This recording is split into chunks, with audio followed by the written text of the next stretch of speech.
Mang Odet itu laki-laki yang paling romantis. I love you sejuta kali.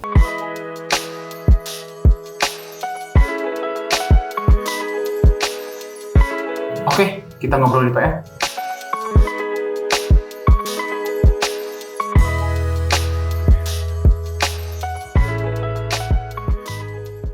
Assalamualaikum Sobat PR, hadir lagi di acara kita ngobrol di PR. Hari ini ada tamu yang juga calon wali kota. Kemarin baru direkomendasikan ya, Umi Odet, alias lagi Ibu Siti Muntamah. Apa kabar Bu? Alhamdulillah. Sarang Kang Sahanya dikenalin dong. Kang Satria. Kang Jangan Satria. pakai Bang, enaknya Kang aja. Iya, Kang Satria. Kalau Bang jadi nggak enak panjangnya soalnya. Bu. Nah, beliau tadi katanya habis keliling-keliling baru dari Jogja tadi ya. Jadi kemarin itu saya bertugas di Jogja. Hari Selasa pagi datang, Selasa malam udah pulang. Ya. Jadi ini tuh sekarang hari apa? Rabu tuh kemarin Selasa, ya. Iya, Selasa kemarin. Rabu pagi tadi udah nyampe. Alhamdulillah sih ini amanat ya. Amanat rakyat harus ditunaikan. Menjadi anggota DPRD, mendengar dan merespon aspirasi masyarakat, terutama teman-teman penyandang disabilitas yang sudah lama merindukan ada satu payung peraturan daerah supaya mereka lebih mendapatkan hak-hak kesetaraan mulai dari penghormatan, pelindungan, sekaligus pemenuhan hak-hak disabilitas. Jadi alhamdulillah Raperda mereka yang menyusun sedemikian rupa dari FGD, berbagai macam komunitas, kurang lebih ada 9 komunitas teman-teman penyandang disabilitas bersama dengan akademisi melakukan FGD kurang lebih dari 2 tahun, dan kemudian audiensi ke kami di Komisi 5, saya ada di Komisi 5, yang kemudian dari inisiasi mereka kemudian kami respon dan kita masukkan ke Bamperda dan sudah diloloskan di paripurna kemarin untuk dibahas menjadi Raperda yang akan menaungi semua kebutuhan-kebutuhan kesetaraan dari hak-hak penyandang disabilitas yang ada di Jawa Barat. Berapa jumlah hak penyandang disabilitas Jawa Barat? Kurang lebih sudah di angka 5 juta, hampir 10%. Ya, 50 juta. Tentu saja ini adalah sebuah jumlah yang besar yang harus mendapatkan perhatian, karena disabilitas bukan pilihan mereka, tetapi menambah warna cinta buat kita sehingga kita bisa memperhatikan kebutuhan-kebutuhan mereka sama dengan kita ditambah kebutuhan terus. Kita butuh trotoar, betul, apalagi mereka yang netra. Kemudian mereka butuh juga bisa membaca kitab suci Al-Quran misalnya. Kalau tunanetra lebih gampang. Bagaimana dengan tunarungu? Nah, bagaimana mengekspresikan itu? Kemudian hak mereka mendapatkan akses kesehatan, pendidikan, pekerjaan. Jangan sampai terstigma bahwa kalau tunanetra pasti nanti pekerjaannya adalah tukang pijat. Enggak selalu begitu. Ya, kita bisa melihat bagaimana Indonesia sudah diharumkan oleh seorang netra seperti Putri Aryani yang mendunia, yang membawa keharuman bukan hanya karena suara emasnya, tetapi dukungan keluarga sekaligus regulasi dan dukungan pemerintah Indonesia kepada penyandang disabilitas memiliki kesetaraan yang sama dan tanpa stigma. Dan ini yang insya Allah ya beberapa waktu 1 bulan ke depan ini akan terus dibahas, melakukan pendalaman, karena mengingat Jawa Barat yang luas 27 kota kabupaten, sehingga bagaimana rencana aksi daerah dalam melakukan penyelenggaraan pemenuhan, penghormatan, pelindungan dan pemenuhan hak-hak disabilitas. Mohon doanya saya harus menyelesaikan itu sampai akhir bulan ini. Akhir bulan ini? Iya. Nah dari hal tadi yang Raperda itu, yang paling krusial apa sih sebenarnya yang dikeluhkan oleh teman-teman disabilitas ya ketika akhirnya muncul ini harus loh ada Raperda ini, karena kan memang selama ini apalagi soal stigma ya, termasuk di masyarakat itu kalau ada stigma yang teman-teman disabilitas di keluarga pun kadang disembunyikan, kadang keluarga rada-rada malu biasanya ya. Pada dasarnya sebenarnya sangat kompleks ya, karena satu, pemahaman keberagaman manusia dan kemanusiaan ini belum dipahami betul oleh setiap keluarga. Kalaulah ada anggota keluarga kita yang istimewa gitu ya, tentu saja keluarga itu harus merespon. Tapi ternyata mereka justru mendapatkan stigma kuat itu dari keluarga dengan tidak diterimanya. Misalnya kalau dulu yang namanya Perda itu judulnya adalah penyandang cacat. Kata cacat ini, siapa sih yang pengen jadi cacat gitu ya. Alhamdulillah insya Allah Perda yang kita susun ini sudah akan kita ganti penyandang cacat menjadi penyandang disabilitas. Meskipun kami pun juga, saya sendiri juga tidak setuju. Lebih bagusnya difference ya, ability. Jadi keberbedaan, keberagaman gitu. Kalau disabilitas kan pasti kata dis ya. Tapi ternyata karena Undang-Undang Nomor 8 2016 sudah mengatur ya disabilitas, maka ikut disabilitas ya.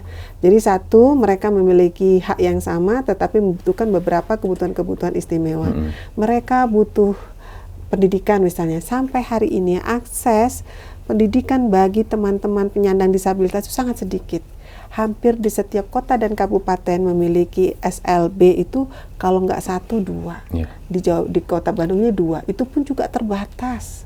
Sementara sampai hari ini variasi dari disabilitas intelektual itu bermacam-macam. Kebutuhan bagi teman-teman yang memiliki IQ di bawah underline ya, tapi yang masih high mungkin masih bisa mengikuti di sekolah-sekolah inklusi yang menjadi kebijakan. Tapi kalau sudah middle, kalau sudah low yang cuma 20, 30, mereka mandiri saja mengetahui A dan B tentang dirinya saja sudah luar biasa. Yang middle paling sekitar kelas 3, 4 SD. Yang high itu ya mungkin dikembalikan lagi terhadap high-nya sampai di mana gitu ya, dan kira-kira kecenderungannya mana, sehingga buat teman-teman penyandang disabilitas ini perlu adanya sebuah penggalian bakat dan minat. Saya kemarin ke Jogja melihat pusat rehabilitasi terpadu penyandang disabilitas yang ternyata Masya Allah saya bertemu dengan orang-orang yang usianya sudah di atas 30 tahun tetapi kemampuan berinteraksi, berpikir masih seperti anak usia 4-5 tahun 6 tahun gitu. Jadi masih belajar ini satu-satu, kalau dijadiin ini gimana, sampai 5 ini kalau ini berdoa gitu. Saya padahal sudah tua-tua ya kalau melihat dari sisi wajahnya. Artinya bahwa dibutuhkan guru yang sangat sabar, terapi yang terapis, dibutuhkan juga lingkungan yang mengerti mereka. Mereka sampai bisa nyuci, nyetrika aja sudah bagus, sehingga mereka diberikan pekerjaan-pekerjaan yang layak yang mereka bisa. Itu yang intelektual ya. Ada juga yang intelektual itu yang agak lumayan sampai bisa mendesain, tapi ternyata belajarnya kalau mungkin anak biasa bisa cukup seminggu, 10 hari, atau mungkin hanya beberapa hari. Mereka harus membutuhkan waktu 1,5 tahun. Ya saya pikir ini harus ada regulasinya. Ini harus ada awareness, dan awareness yang sangat bertanggung jawab tentu saja pertama adalah pemerintah. Pemerintah bersama merangkul secara kolaboratif, mau dunia usaha, mau tokoh masyarakat, maupun lembaga-lembaga dan komunitas, dan yang terpenting adalah dukungan dari masing-masing keluarga yang memiliki anak disabilitas, memiliki awareness, pengetahuan, dan kemauan dengan sungguh-sungguh ingin mengantarkan putra-putrinya yang istimewa ini sampai ke taraf kemandirian yang dia bisa memanfaatkan kelebihan yang Allah berikan kepada mereka. Itu sih sebenarnya. Kemarin di Jogja, itu si pusat itu dari pemerintah, dibiayain pemerintah? Iya, pemerintah. Pemerintah daerah atau? DIY. Ya. Jadi saya melihat itu ada, saya tanya berapa tahun, anaknya kan sudah kelihatan dia kalau retardasi. Kamu belajarnya berapa tahun? 3 tahun. Dia sudah membuat branding, misalnya desainer, desainer. Misalnya kayak ayam geprek itu sama gombolnya. Dan itu ternyata dipesan oleh beberapa kuliner-kuliner yang ada di sana. Dibuatkan, jadi mereka tetap dibayar gitu. Jadi pemasukan buat mereka. Tapi mereka tinggal di situ berarti? Tinggal di situ, makan di situ, semuanya di situ. Dan dibiayai pemerintah? Dibayain pemerintah. Keren kan? Iya. Di kita ada di Jawa? Di kita ini ada, tapi dengan catatan. Saya juga memberikan catatan. Pemerintah Provinsi Jawa Barat sudah memberikan kepedulian, tetapi belum maksimal. Karena dibatasi hanya setengah tahun saja. Dan itu pun dipilih. Ada seleksi lagi? Ada seleksi lagi. Nah kalau yang di sana? Di sana diterima. Tapi ada kuotanya nggak misalkan? Kuotanya ada, tapi banyak. Kalau di kita maksimal 100. Tapi 6 bulan, hanya setengah tahun. Nah, kalau di sana? Di sana sampai ada 3 sampai ada yang lebih dari 10 tahun. Keren ya. Dan asramanya juga bersih, ininya bersih. Enak banget deh pokoknya. Kan saya nanya, sejak kapan ini dibangun? 2008. Sejak tahun saya teringat itu Jogja itu 2006 kan ada gempa tuh. Gempa, iya. Nah, kemudian Kemensos membangun, nah itu dari Kemensos. Gitu. Ya ini saya pikir tantangan-tantangan saya sebagai wakil rakyat melihat, membandingkan ya, dan melihat kebutuhan secara khusus di Jawa Barat itu sendiri dengan keterbatasan anggaran yang dimiliki, kemauan yang sangat kuat. Saya pikir Jawa Barat memiliki fasilitas yang jauh lebih bisa dipercaya kalau saya melihat, asalkan ada sebuah kemauan. Untuk itu insya Allah Raperda A yang berasal dari inisiatif teman-teman disabilitas ini insya Allah akan kita perjuangkan sampai goal, yang kemudian Jawa Barat ini menggunakannya sebagai payung untuk melakukan penyelenggaraan pemenuhan hak-hak disabilitas di seluruh Jawa Barat. Nah kan satu hal yang penting juga adalah kemandirian bagi teman-teman disabilitas ya. Di Perda itu akan diatur juga tentunya ya. Termasuk nanti programnya seperti apa? Kalau gambarannya nih. Program macam-macam kan. Kan yang namanya jenis-jenis disabilitas macam-macam ya. Yang netra, mungkin ada orang yang netra tapi cerdas banget. Dia ada yang jadi guru. Sampai S2 juga ada. Sama, saya pernah bertemu dia ngajar di Wado, tinggalnya di Bandung, seminggu sekali pulang, naik kendaraan umum, dan itu sudah dilakukan puluhan tahun. Kalau nggak salah ada salah satu kepala dinas di Kuningan ya, yang disabilitas netra ternyata Bu. Oh iya, saya kurang tahu tuh. Kalau jadi ternyata mampu teman-teman ini untuk secara karir bisa saja. Saya juga melihat seorang ajudan seorang wali kota dari netra. Dari netra. Ada di salah satu Jawa Barat. Saya sudah ketemu kemarin, dan dia itu pintar sekali. Jadi kalau dia dengar kemudian menuliskan titik komanya tidak berubah. Ya, jadi terus diketik itu. Kalau dia diketik itu dia tahu ini poinnya tadi yang dibahas adalah ini. Jadi benar-benar kayak teknologi apa itu ya? Yang lagi ramai itu Geisha. Yang kita butuh apa saja dia langsung respon gitu ya, terus kayak dengan kira kita sendiri yang sudah diprogram sedemikian rupa. Ya saya pikir setiap kekurangan Allah berikan kelebihan. Kelebihannya itu yang paling mudah itu adalah ketika menyedot semua cinta sehingga memberikan yang terbaik buat si dia. Itu adalah siapa yang memuliakan satu orang sama dengan memuliakan semua orang. Ya ini saya pikir amanat saya sebagai ketua pansus untuk memberikan pemenuhan hak bagi teman-teman disabilitas. Jadi, dan mereka pada senang banget. Menyedot semua cinta. Iya. Apa sih makna cinta bagi Umi? Cinta itu adalah mengambil yang terbaik yang kau miliki. Perhatian. Ya. Terus kemudian kasih sayang, mungkin juga pengorbanan, mungkin juga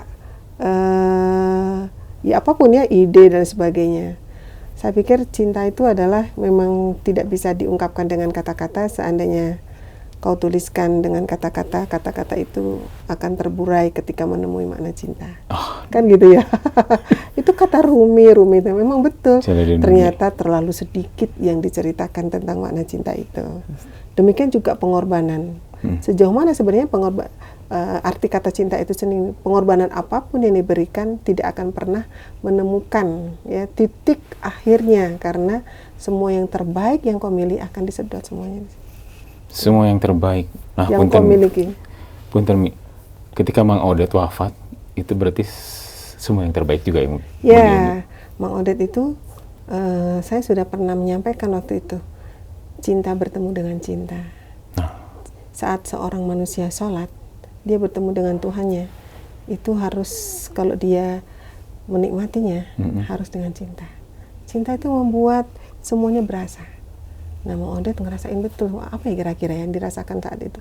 Dia mungkin lagi cinta banget, lagi khusyuk deh. Ya, kemudian Allah, Allah pun juga menemui Mang Odet dengan cinta terbaiknya. Cinta zat yang maha cinta menemui hambanya yang dicintai.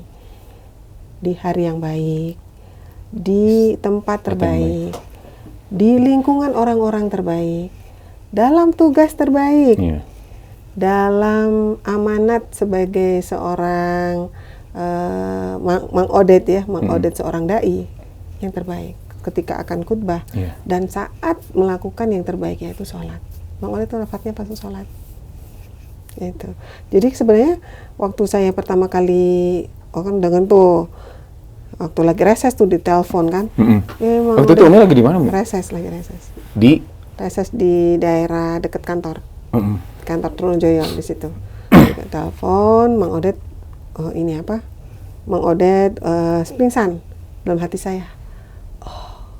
Apakah ini pulang gitu? Sudah punya, ya, sudah berfirasat. Karena memang hari-hari sebelumnya itu sudah tanda-tanda itu kan kelihatan ya. Apapun kita sebagai orang yang terdekat lebih sensitif lebih. Melihat Mang Odet wajah seperti rembulan, kemudian badan yang wangi, kemudian ungkapannya itu selalu nitip ya anak-anak gitu. 2 minggu sebelumnya itu yang dititipkan tuh anak-anak. Umi nitip ya anak-anak, nomor Cida carikan jodoh gitu. Itu anak saya nomor 5. Nah ya pesan-pesan itu sebenarnya sangat berasa, dan paginya Mang Odet sudah nanya ini tanggal berapa gitu. Ya tanggal berapa, habis sholat subuh itu tanggal berapa gitu, hari ini Mimi tanggal berapa nih hari ini gitu, tanggal 10, kenapa gitu? Abi baca Quran 20 juz katanya. Padahal saya tahu banget Mang Odet itu disiplin membaca Al-Quran itu sesuai dengan tanggal 1 ya juz 1 biar nggak lupa kata dia. Ini tanggal 15 kok yang dibaca masih juz 13, maka dia akan duduk sampai selesai. Berarti satu hari itu satu juz diusahakan 1 juz, cuman hari itu dia mengabarkan. Abi baca Quran 20 juz. Oh pantesan tadi malam itu nggak tidur dia baca Quran. Jadi saya terbangun setengah 12, saya lihat dia sedang baca Quran di pinggir kasur. Terus udah Umi aja tidur duluan katanya. Umi kan lebih capek dari Abi gitu. Kemudian saya tinggal tidur tuh setengah 2 bangun lagi dia baca Quran, masih baca Quran. Terus kita canda-canda pagi-pagi itu. Canda-canda, terus dia nanya tanggal berapa, terus saya nanya ke Mang Odet, Bi bahagia selama ini? Ya Abi bahagia katanya. Kenapa Umi nanya itu nih waktu? Kok hari itu nanya itu? Dia tertawa ya. Dia tertawanya tuh beda gitu. Suara tuh, Abi bahagia, sangat bahagia. Terus saya minta maaf. Kalau Abi kalau selama ini ada kata sikap Umi yang tidak berkenan, Umi minta maaf ya. Sudah dipeluk saya. Sama-sama Umi gitu. Abi juga minta maaf. Itu sebenarnya pagi itu kita sudah 0. Udah. Ya, saling memaafkan. Makanya pas waktu wafat itu ya banyak hal ya buat saya. Pagi tadi udah pamitan, terus kemudian ngasih tahu tanggal, terus sudah bermaafan, terus membolehkan saya keluar. Umi mau pergi duluan. So, Umi mau kemana? Kesini. Jung, hati-hati. Gitu aja. Kita berpisah aja. Sampai akhirnya ya ngelihat waktu. Tapi saya tetap minta tahu ya. Tadi siapa yang terakhir? Kan belum tahu viralnya kayak apa kan? Untuk menenteramkan saya, kalau ngeliat wajahnya sih senyum Mang Odet. Mang Odet wajahnya senyum banget gitu. Buat saya tuh tertawa gitu. Kalau buat saya senyum banget. Nah, terus dikasih tahu gini-gini. Nah, setelah itu langsung saya peluk dia. Jenazahnya itu saya bisikin, Abi sudah sesuai dengan cita-cita Abi gitu. Memang cita-citanya ingin wafat dalam keadaan sholat. Pernah disampaikan. Enak ya kalau meninggal kayak gini ya gitu gitu. Dan ternyata kan itu hari Jumat. Saya baru megang HP-nya lagi tuh hari Selasa. Kemudian saya buka-buka HP-nya itu ternyata video yang terakhir dia lihat di hari itu Kamis malam berarti. Kamis malam itu adalah tentang azab kubur. Itu yang dilihat. Saya lihat itu. Berarti Abi sudah ngerasain tanda-tandanya. Jadi buat saya istimewa sekali. Jadi Mang Odet sedang dalam keadaan cinta merindukan Allah.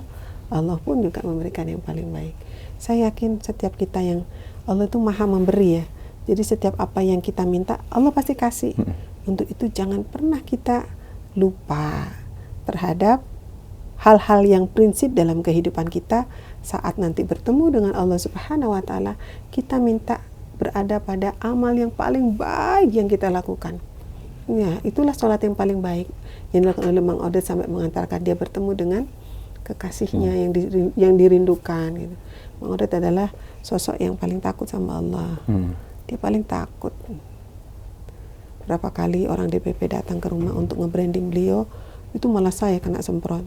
Gimana ngapain itu? Ya marah dia. Jangan ganggu hati saya. Jangan ganggu hati. Iya, hati saya. Saya ingin beramal, biarlah Allah yang melihat. Gitu. Awas Umi, gitu udah. Jadi kalau ada yang pengen branding, bisik-bisik ke saya, lah rayu aja sendiri deh. Nanti daripada saya bertengkar sama dia, gitu. Sok aja lah sendiri. Jadi orang-orang ya, mungkin Mang Odet ya secukupnya itu. Itulah Mang Odet. Tidak dilihat tetapi Allah melihatnya, dan buat kami itu cukup, karena sesungguhnya yang paling membahagiakan itu saat menjadi hamba yang dikenal oleh penduduk langit. Sekali bumi nggak lihat juga nggak masalah, karena manusia itu matanya salah, prasangkanya juga kadang-kadang juga salah gitu ya. Tetapi di mata Allah selalu benar, di mata orang-orang para penghuni langit tidak ada yang salah. Kok kata Allah, cintai dia, cinta gitu. Tolong dia, tolong gitu. Ini yang kadang-kadang hari ini menjadi samar karena semuanya serba cepat, semuanya serba pakai logika, semuanya serba harus kelihatan di medsos ya, gitu. Future. Nah, sekarang kita ada di future. Volatility, uncertainty, complexity, ambigu. Nah, dunia ini sedang ke sana. Kecepatan, yang tidak cepat mati kan gitu ya. Tidak mau berubah mati. Uncertainty juga sama, ketidakpastian. Ada kepastian, nggak ada yang pasti. Kemarin bilang iya, kemudian tidak, kemudian iya lagi, nah gitu. Kemudian kompleksiti kompleks, mau di mana dirunutin, bingung ya dari mana akarnya, mana ujungnya, ruwet gitu. Ambiguitas hari ini ya mungkin sama-sama kita. Untuk itu tidak ada yang bisa melawan future ini kecuali dengan future lagi. Punya visi, kan gitu ya. Kemudian pengetahuan, ya kemudian juga C-nya itu apa ya, kepastian, misalnya gitu. Ditambah lagi ya, kita ini mau kemana sih sebenarnya gitu. Kalau takut kepada Allah gampang, tapi takut pada diri sendiri kadang-kadang kita tidak banyak membaca diri. Orang hari ini tidak dibuat cepat untuk membaca dirinya. Kenapa? Karena semua tuntutannya hari ini nih gini. Padat sekali jadwal, harus ini harus itu. Ya saya pikir hari ini kita semuanya harus kembali lagi ya, kalau terutama anak-anak muda nih ya, anak-anak milenial hari ini mau tidak mau, suka tidak suka dia harus berhenti sejenak gitu, merenungi siapa aku, terus kemudian aku nih mau kemana, terus aku nih cita-citanya apa gitu ya. Terus aku tuh harus bagaimana? Nah itu sebaiknya memang harus menjadi salah satu bagian yang tidak boleh tidak ada setiap hari supaya menjadi controlling ya dan balancing. Ya. Saya pikir itu yang paling penting.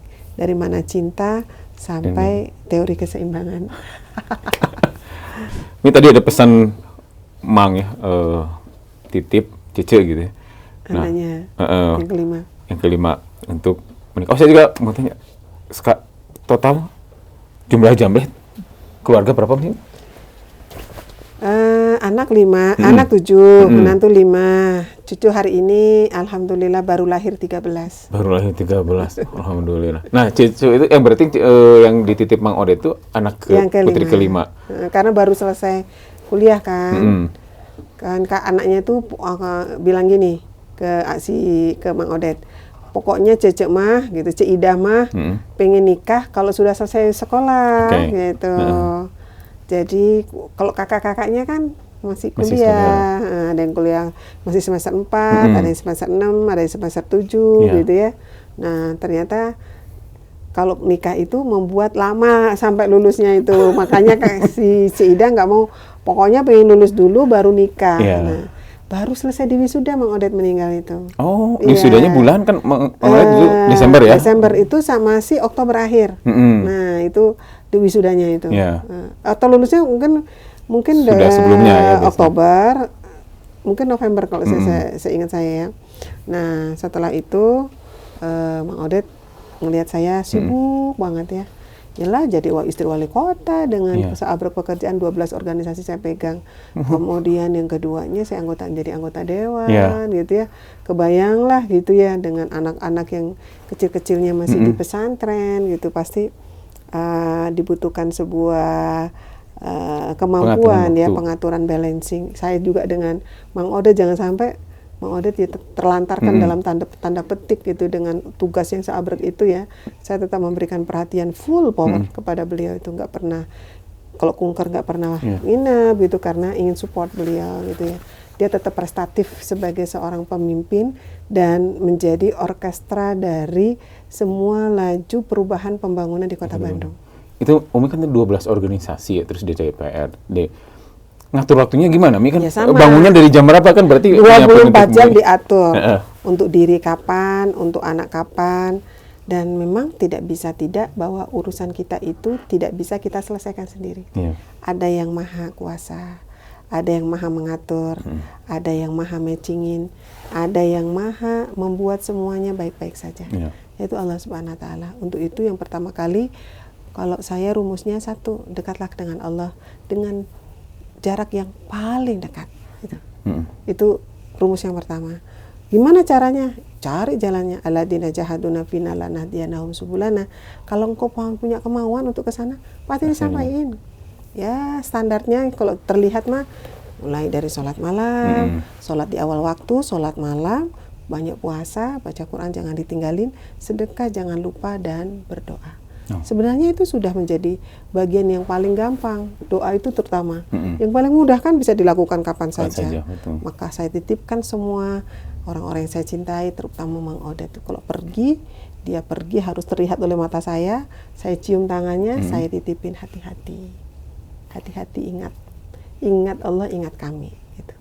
Itu setiap hari. Sehingga kalau mau pergi pasti dicari dulu. Umi mana gitu. Nanti dipegang tangannya sampai dia masuk ke mobil, terus cium tangan sampai dia dada, baru kemudian saya meneruskan tugas saya. Kecuali tugas menuntut saya harus pergi misalnya subuh gitu ke Cirebon, jam berapa rapatnya? Jam 9, oh berarti saya jam 6, setengah 6 sudah harus pergi. Itu cium tangan dulu, hati-hati ya hari ini. Setiap hari isinya pesan. Keteladanan. Kesungguhan. Dan saling mengingatkan untuk ikhlas, karena supaya tetap jadi catatan. Itu yang indah sih bareng sama Mang Odet itu. Seromantis itu berarti Mang Odet? Iya, Mang Odet itu laki-laki yang paling romantis. I love you sejuta kali. Kelopak-kelopakan pasti yang dengarnya.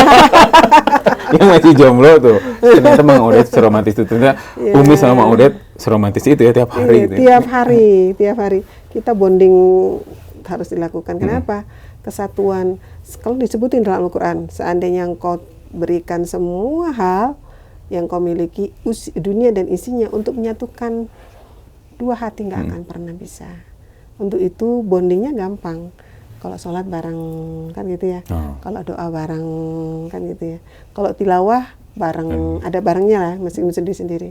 Sholat malam selalu bareng. Ikutlah 2 rakaat di belakangnya. Atau kalau saya agak sabar sedikit, ya ikut sampai selesai. Tapi karena panjang, undurkan diriku. Ya kan? Mundurlah teratur 2-4 rakaat selesai. Dia masih sholat, mundur ke belakang gitu ya. Saya punya mihrab sendiri kadang-kadang. Ya itu Mang Odet kita paling senang tuh ya di pendopo yang luas itu ya ada cuman ya untuk tempat 2 orang sholat, itulah mihrab yang paling kami sayangi, kami cintai. Kalau saya baca Quran di situ, Mang Odet tidur di pangkuan saya di situ. Ya itu hampir kalau malam gitu. Tiba-tiba saya baca di situ, dia tiba-tiba udah tidur di situ. Dia paling senang tuh. Ya saya pikir kalau itu membuat dia jadi 0, ya sederhana ternyata. Tidak harus pergi ke Swiss atau pergi ke Eropa supaya ngenolin gitu ya. sesuatu yang gampang. Healingnya ya, gitu ya, healingnya kadang kalau dia tidur ya tertidur, tiba-tiba dia tertidur gitu, bersandar tertidur, maka saya membaca 3 surat terakhir tuh saya in ke badannya, paling enggak oleh Allah ya pegel-pegelnya dihilangin, kan nggak biasa masas, kadang-kadang saya masas gitu. Nah, ya apa sih yang bisa kita kerjakan sebagai seorang istri yang cinta itu memang tidak perlu kata, tapi mengambil yang paling baik yang kau miliki, pinter masaknya, pinter ngerayunya, kan gitu ya. Pinter melayaninya, pinter menemaninya. Pokoknya mitra terbaik deh. Simpanan ilmu perempuan itu. Nah, itulah Khadijah kepada Nabi juga, Masya Allah. Apa yang dibutuhkan oleh Nabi? Ketentraman diberikan, kasih sayang diberikan, pelukan hangat diberikan, support diberikan, harta diberikan, kepercayaan diri diberikan, sampai hal-hal yang mungkin tidak bisa kita bayangkan bagaimana seorang istri memastikan bahwa suaminya jangan pernah mundur dari tugas suci dan tugas pentingnya untuk umat manusia. Ini, wah itu, saya pikir saya sudah ada contohnya, tinggal nyontoh aja ya. Ya pakai berdarah-darah dikit lah ya, nangis-nangis dikit, kepala pening dikit, kan gitu. Ini banyak kutipan-kutipan bisa jadi itu ya sebenarnya kutipan-kutipan cinta ya. Kutipan-kutipan cinta. Memang cinta itu kan apa ya? Nggak harus dengan kata-kata I love you Abi gitu. I love you Abi dijawab I love you gitu ya. Tapi kalau perhatian, Umi mana? Nah itu kan pasti dicari. Umi mana? Umi udah pulang belum? Gitu. Kadang ke ajudan, memang dia nggak pernah nelpon saya ya, karena mungkin karena kesibukannya. Tapi ajudannya nelpon, Umi punten, Bapak nanya posisi di mana? Di tol, di sini. Udah selesai belum? Bapak mau ditemenin? Ya nanti cepat merapat gitu. Ya hal-hal seperti itu dituntun kadang. Ayo kalau mau ngantuk-ngantuk kan. Saya pikir dia harus sholat malam setiap hari. Maka saya membangunkan dengan nyaman, nuntun sampai ke kamar mandi. Keluar dari kamar mandi sudah disediain tuh anduknya, minum hangatnya, gitu ya. Apa yang buat dia senang, baju ganti. Kan dia kalau mau sholat malam gak setiap hari ganti. Oh gitu. Iya, disemprot-semprot dulu, nanti minta disisir, baru dia sholat, saya di belakangnya. Ya memang alhamdulillahnya kalau bangun mah mesti saya duluan. Alhamdulillah gitu ya. Dari sisi itu mah, karena saya memang orang yang dikasih oleh Allah kemudahan untuk bangun cepat gitu. Bangun cepat dan hanya mengatakan, ya Allah saya ingin bangun jam sekian, jam segitu dibangunin. Saya pengen bangun jam 1 dibangunin. Saya pengen bangun jam 12, jam 12, padahal baru jam 10 kurang. Tidurnya. Atau ya tidur, kadang jam 11 tidur, 12:30 udah bangun, cuma 1,5 jam, 2 jam gitu. Tapi nabung tidurnya saat di jalan gitu, nabung tidur. Di situ ya.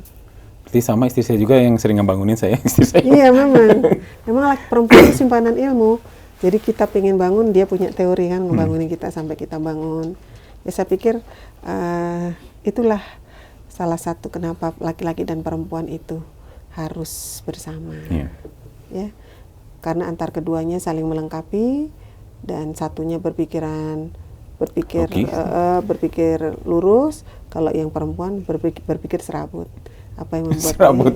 Ya cara berserabut kan, cara berpikirnya berserabut, semua dipikirkan. Kemana-mana. Ya, dia suka ini, dia paling seneng ini hari apa ini? Oh dia seneng ini.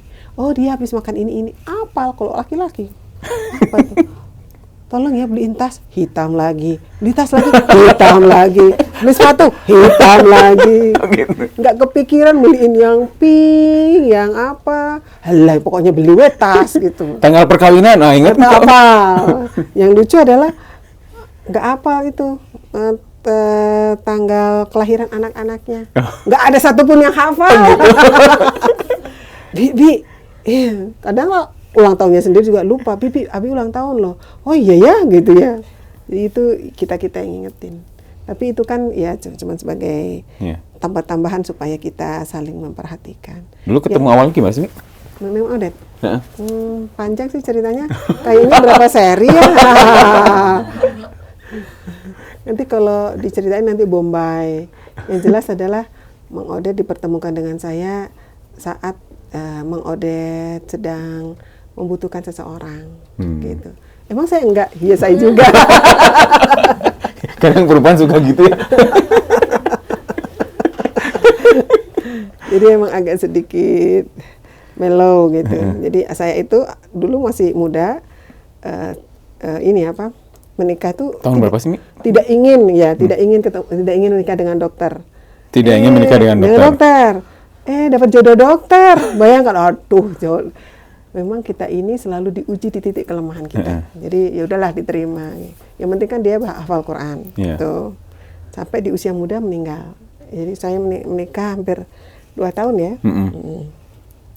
Terus kemudian suami saya yang pertama Pak Dokter meninggal, orang Solo, Jawa Tengah. Ada anak nggak di sini? Enggak, belum. Terus karena kita berpisah. Dia di Karawang sama Garut, saya di sini. Saya masih menjadi karyawan IPTN waktu itu. Cuma Mang Ode itu sama di karyawan IPTN. Oh, di IPTN. Oh iya, IPTN, saya ingatnya IPTN.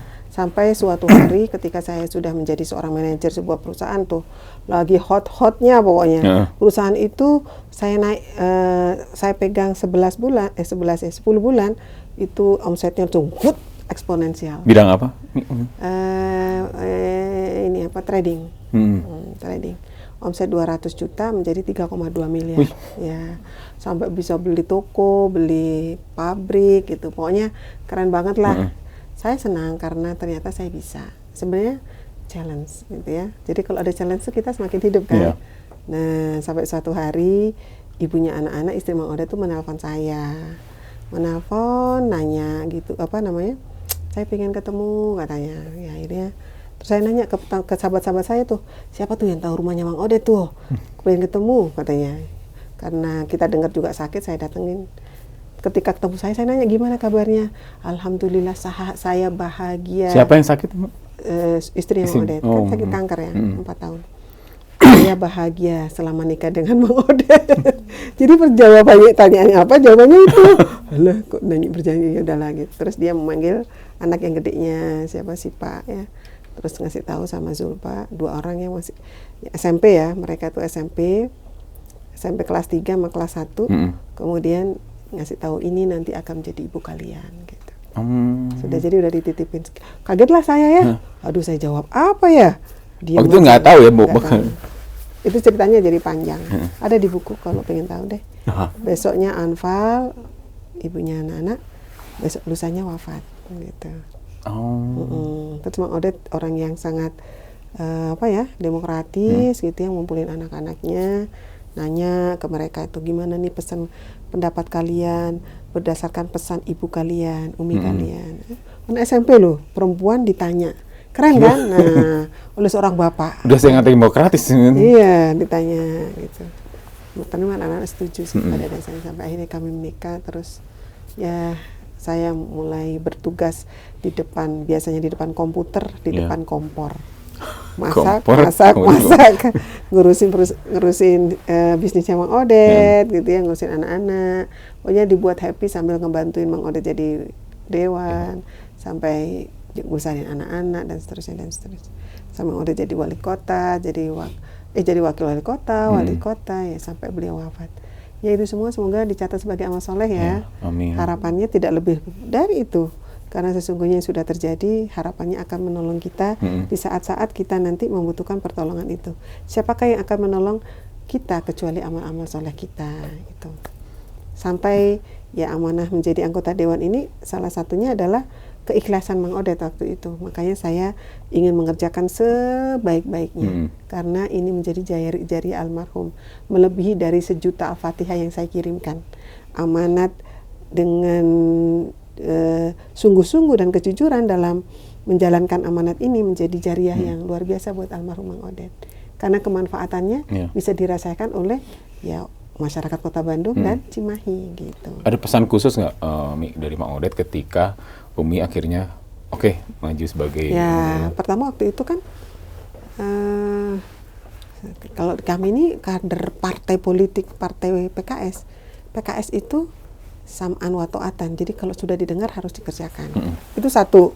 Yang kedua, kalau dipilih untuk menjalankan sebuah tugas itu berdasarkan hasil musyawarah berlapis. musyawarah. Ya, jadi aku dong, enggak ada. gitu deh Ya, di PKS. Kita pengen maju enggak ya? Oh, pilih aku Tugas aja. penugasan. Udah aku aja ya, nanti aku aja ya. Enggak bisa gitu. Semua dilihat dari semua sisi. Karena sesungguhnya keseimbangan sistem dan dampak-dampaknya itu tetap dihitung, gitu ya. Akhirnya, ya alhamdulillah, ketika ketika PKS sudah memberikan amanah, mengaudit, saya tanya, Bi ini dikerjakan tidak, gitu ya. Ya dikerjakan Umi, gitu. Kerjakan, Abi ikhlas dan ridho. Nah, kalau sudah ada ridho suami tuh, jalannya mulus. Jalannya mulus. Jadi kalau seorang istri nih ya, kerja ada aja ya challenge-nya ya. Mungkin ada sudut hati suami yang masih keberatan. Jadi waktu itu saya, Bi bener nih nggak keberatan? Enggak. Abi ikhlas nih, ikhlas. Ketika ditanya oleh wartawan, insya Allah Umi bisa mengatur waktu dan bisa mengerjakan dengan sangat baik. Wah, ketika dia ngomong begitu di koran, udah selesai. Saya kerjakan. Meskipun saya cuman waktu itu 3 minggu kampanye. Suaranya 43.000 dan masuk. Nangislah saya, kenapa masuk? Malah kenapa masuk?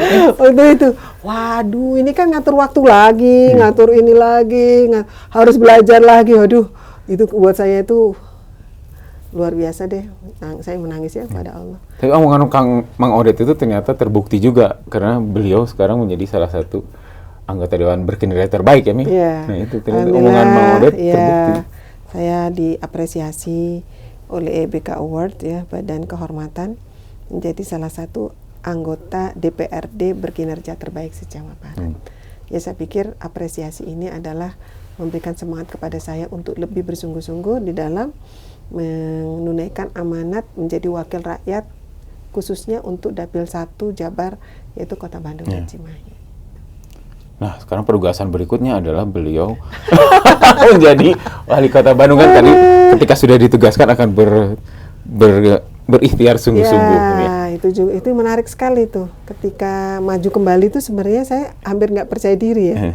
Waduh, Pak Odet ada ya yang ngebantuin gitu. Oke, layak itu kemarin ya. Mang Odet nggak ada. Ini perang lagi. Ternyata perang teh kayak gini ya, nggak ada Mang Odet gitu ya. Sudah deg-degan gitu ya. Yang penting semua sebab-sebab kemenangan tuh kita kerjakan. Bab hasil tuh Allah yang akan memberikan. Karena sesungguhnya yang dicatat oleh Allah itu bukan hasilnya 1, 2, 3, 4, 5, 6. Tetapi ikhlas, kedalaman ikhlas yang kau kerjakan gitu ya. Inovasi yang kau hadirkan. Berapa orang yang kau sapa dengan hati. Berapa luas niat yang kau canangkan setiap hari untuk kemenangan itu. Itu yang sebenarnya yang oleh Allah catat. Sampai kemarin, alhamdulillah, ini saya ingin ucapkan di tempat yang sangat mulia dan penuh barokah ini, di wawancara ini, mengucapkan terima kasih jazakumullah khairan, berjuta-juta hatur nuhun kepada seluruh masyarakat Kota Bandung dan Cimahi yang kemarin sudah memilih, melabuhkan pilihan dan kepercayaannya untuk mengamanahkan saya untuk kembali menjadi anggota DPRD Provinsi Jawa Barat periode 2024-2029. Karena dari hasil penghitungan di KPU, saya adalah caleg Provinsi Jabar 1 yang memiliki suara paling tinggi. 135.946. Naik 3 kali lipat. Ini kan sesuatu ya, wow gitu ya, yang kata orang-orang pemilu brutal. Ya. Padahal nggak gembar-gembornya nggak kelihatan ya. Mana nggak ada. Berarti dia kurang pakai kacamata. Nah, penugasan berikutnya ternyata partai memilih Umi Odet bersama Kang Asmul untuk maju dalam Pilwakot nih, Mi. Ya, ini adalah sebuah konsekuensi dari kita sebagai prajurit ya, prajurit partai ya, untuk menjalankan tugas dengan berbagai musyawarah yang sudah dilakukan, digelar oleh PKS, oleh Ketua DPD, oleh Ketua DPW gitu ya. Akhirnya memutuskan saya untuk diminta kembali menjadi salah satu kontestasi bakal calon Wali Kota Bandung 2024-2029. Berat nggak Umi? Ya berat pastinya. buat saya dengan berbagai konsideran yang hari ini harus saya hadapi. Tetapi inilah perjuangan. Perjuangan itu pengorbanan, dan perjuangan itu adalah bukti cinta, dan perjuangan itu adalah bukti dari semua kebaikan yang kita miliki, kesungguhan. Dan harapannya adalah niat untuk menjalankan tugas ini hanya untuk mencari dari sisi Allah dan memberikan yang terbaik buat Kota Bandung. Kota Bandung cantik kembali, nyaman kotanya, bahagia warganya. Kata nyaman ini sebenarnya juga salah satu yang hari ini diharapkan untuk kota ini yang sekarang macet. Kalau hujan banjir, sampahnya di mana-mana, kan begitu ya. Parkir liar, itu Gotham City kemarin istilahnya kan. Macam-macam lah untuk Kota Bandung hari ini. Rasanya sebagai warga yang sudah memberikan cinta dan merasakan cinta kota ini, ya terpanggil untuk memperbaiki. Jadi berbekal dari amanat, terus kemauannya sangat kuat, dan semoga ini menjadi salah satu ya challenge dan salah satu kunci ya untuk menempuh ya itu tadi jalan-jalan yang sudah digelar sedemikian rupa sampai menuju amanah yang diberikan oleh DPD. Karena ini sekali lagi masih balon loh ya, gitu. Masih balon loh ya, ingat balon. Ada langkah yang menarik juga sebenarnya ketika PKS memberi salah seorang perempuan maju dalam sebuah kontestasi pemimpin gitu ya. Kan biasanya seringnya gitu ya partai-partai berlandaskan Islam itu menafikan bahwa perempuan bisa menjadi pemimpin gitu ya. Kan isu itu yang juga beberapa tahun belakang sering digoreng gitu ya. Saya pikir senang sekarang. Pertama adalah di dalam Islam sendiri perempuan diberikan ruang untuk berkiprah. Satu itu. Karena di zaman Nabi Sallallahu Alaihi Wasallam para sahabiah itu juga mengambil peran-peran penting ketika dalam peperangan, ketika Rasulullah SAW bersama para sahabat keluar untuk perang, itu yang membantu siapa yang diamanahi untuk menjadi wali kota Madinah istilahnya. Dulu kan sampai ada wali kota Madinah itu Umi Maktum. Tahu Umi Maktum? Umi Maktum itu adalah yang buta, ya. Itu pasti dibantu oleh siapa? Siapa yang tinggal di situ? Banyaknya perempuan dan laki-laki. Perempuan. Banyak peran-peran untuk menjaga anak-anak yang ditinggalkan, perempuan ditinggalkan, ya mungkin pertanian juga gitu ya, perdagangan gitu ya yang di saat itu. Nah, bagi kami di PKS itu sudah selesai bahwa PKS memberikan dorongan kepada ya kader-kader perempuannya untuk mengambil tanggung jawab lebih di dalam membersamai perbaikan dan kebaikan yang dihadirkan untuk kemaslahatan lebih luas dengan catatan ada catatannya, bukan kepala negara. Kalau gubernur, wali kota boleh. PKS juga punya bupati perempuan. Alhamdulillah ya di Berau itu salah satunya itu teman saya Bu Uci dengan prestasinya yang sangat baik ya. Alhamdulillah Berau maju ya dipimpin oleh beliau gitu. Yang sebelumnya kalau saya melihat beliau adalah seorang istri yang sangat baik kepada suaminya. Kalau saya memang dari dulu senang berorganisasi ya, beliau saja didukung sedemikian rupa bisa membawa kemaslahatan buat Berau. Ya harapannya semoga ini menjadi catatan baik ya, bahwa tidak a priori PKS terhadap mungkin kompetensi yang dimiliki oleh perempuan diberikan ruang itu. Kemudian yang selanjutnya mungkin kalau saya melihat adalah ya hari ini melihat kedekatan dengan Mang Odet dan kebijakan-kebijakan yang pernah dilakukan oleh Mang Odet ternyata membawa Kota Bandung Nanjung, saya nyebutnya Nanjung. Why? Karena 3 tahun 4 bulan dipimpin oleh Mang Odet, 2 tahun dengan COVID, 2 tahun dengan COVID Mang Odet memimpinnya dengan terdepan. Ya, saya mau terdepan. Plus gitu ya. Apa yang dilakukan oleh masyarakat terhadap Mang Odet di zaman itu ya di beberapa tahun yang lalu terjawab, alhamdulillah. Contohnya adalah saya ingin menyampaikan, saya adalah saksi sejarah yang mengawal surat kepada Bappenas mengajukan Kota Bandung menjadi salah satu kota yang mendapatkan anggaran PSN, pembangunan strategis nasional waktu itu. Suratnya saya baca, suratnya juga yang termasuk yang ayo kita ngajuin ini gitu, ngajuin ini. Kita kawal ke Bappenas, kawal betul.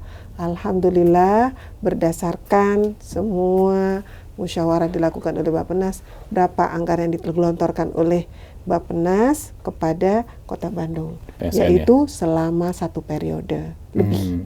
Kalau 7 triliun setiap tahun yang APBD yang dimiliki oleh Kota Bandung untuk membangun Kota Bandung, Bappenas memberikan, pemerintah pusat memberikan 42,4 triliun. Iya, itu berarti sama dengan 1 periode. 1 periode 7 kali 5 saja, itu 35. Ini 6. Artinya Mang Odet adalah seorang wali kota yang gaul. Yang saya nyebutin ya, gaul dong. Gaul itu bisa bukan itu ya. Gaul itu bukan pergi ke luar negeri kemana-mana gitu ya. Temennya jadi ada banyak. Gitu ya? Iya, ada yang mengatakan, ya saya mengatakan gaul di sini adalah gaul yang sampai kota tempat dia bertanggung jawab mendapatkan gelontoran anggaran. Dan saya bangga dengan itu, sampai saya mengatakan Abi jempol deh gitu. Dan insya Allah Kota Bandung cukup nggak Mi mendapatkan punya 4 flyover baru. Wah, itu wali kota keren. Belum pernah ada wali kota yang membangun 4 flyover. Alhamdulillah baru 3. Jadi flyover yang ada di Kopo, flyover yang ada di Laswi, jangan lupa ya, itu adalah hasil lobby almarhum Mang Odet. Jadi amal jariah untuk beliau. Makanya kalau saya naik itu, saya langsung gini Kang Satria. Allahumma firlahu warhamhu wa'fu anhu lewat itu.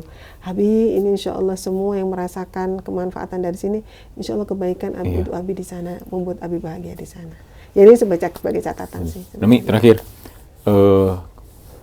apa harapan Umi bagi Kota Bandung ke depan dan prioritas yang akan dilakukan andaikan memang Umi mendapat amanah dari warga Kota Bandung untuk memimpin kita di sini. Bangga Umi. Wah, ini pertanyaannya kok sudah menjurus ya? Nggak apa-apa, Umi. Nggak boleh rahasia dong. Kita perlu harapan ya, kita perlu apa sih pemimpin kita ke depan mau ngapain ke kita? Iya. 1, Kota Bandung itu adalah mimpi banyak orang. Datang ke sini tuh saya bahagia, gitu ya. Maka kebahagiaan itu yang harus kita urai.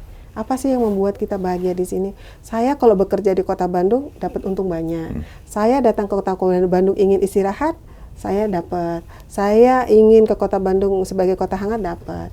Untuk itu saya ingin berharap bahwa Kota Bandung ke depan adalah kita tata kembali. Semua persoalan-persoalan krusial Kota Bandung kita selesaikan dengan cerdas. Cerdasnya apa?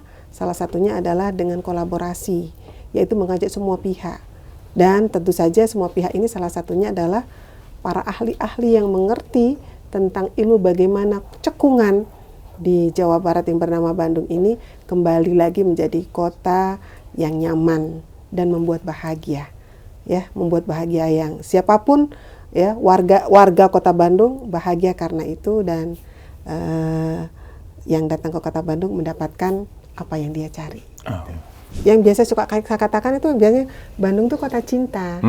Yang datang cinta, yang tinggal di dalamnya cinta. Salah satunya adalah bagaimana tanggung jawab masyarakat Kota Bandung kita ajak kembali rapih, repeh Kota Bandung.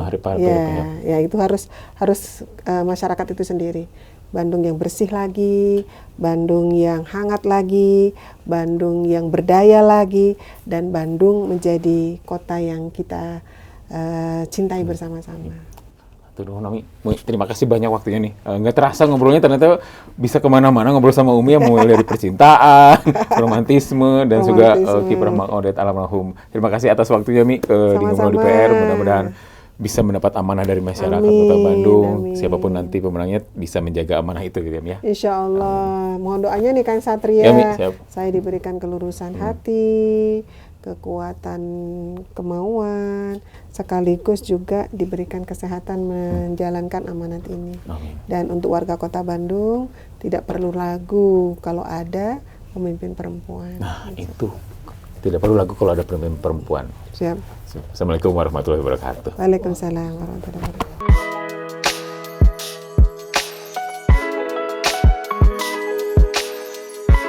Oke, kita ngobrol di PR.